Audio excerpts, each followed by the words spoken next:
Welcome to this last module titled Bottom-up Solutions.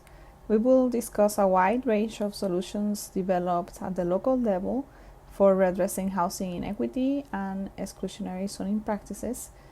Tools covered include inclusionary housing programs, accessory dwelling units or ADU reforms, community land trust, public-private partnerships, mixed income developments, parking reform, among others. And the learning objectives are: one, to understand the breadth and efficacies of local solutions developed to address unequal access to adequate housing and housing affordability.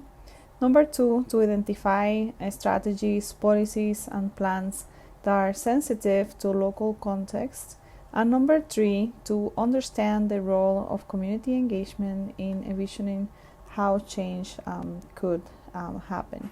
And this lecture is by myself, Dr. Ivis Garcia.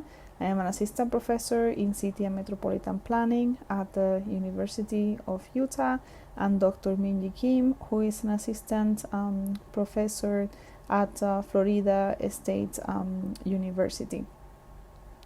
The lecture that I will be giving is actually in partnership with Dr. Reed Ewing at the University of Utah. He actually specializes in transportation, and at the Metropolitan Research Center we created this report titled Affordable Housing Strategies, in where we discuss three main categories of tools used in 10 different cities in Utah, and these are financial, policy, or regulatory, and social or other.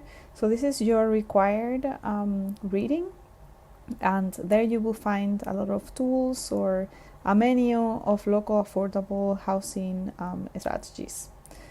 These are the financial tools that you will look at. Let's give you some examples.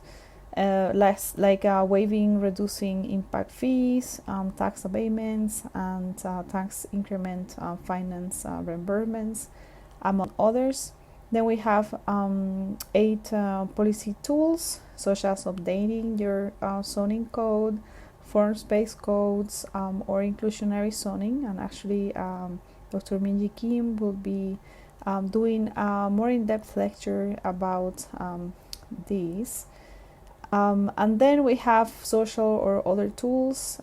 So this might include employer-assisted housing, public-private partnerships, or educating people in the community about not in my backyard, and how to think about affordability, for example.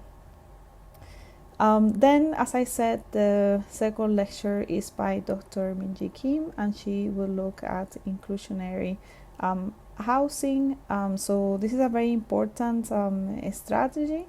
So it's good that you will watch it as a lecture too. We also have like some students looking at 5 other types of tools, and one of them is inclusionary housing. So some of you will be able to also look in a little bit more depth at this policy.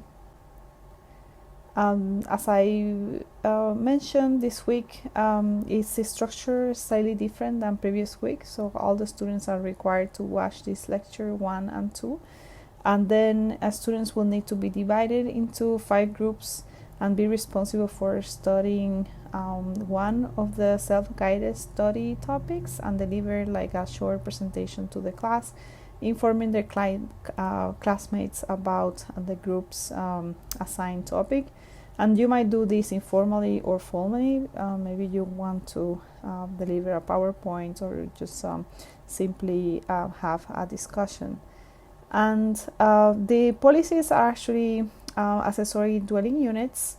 That's number 1. 2, eliminating single family only zones. 3, a deeper dive into inclusionary housing programs. 4, community land trust.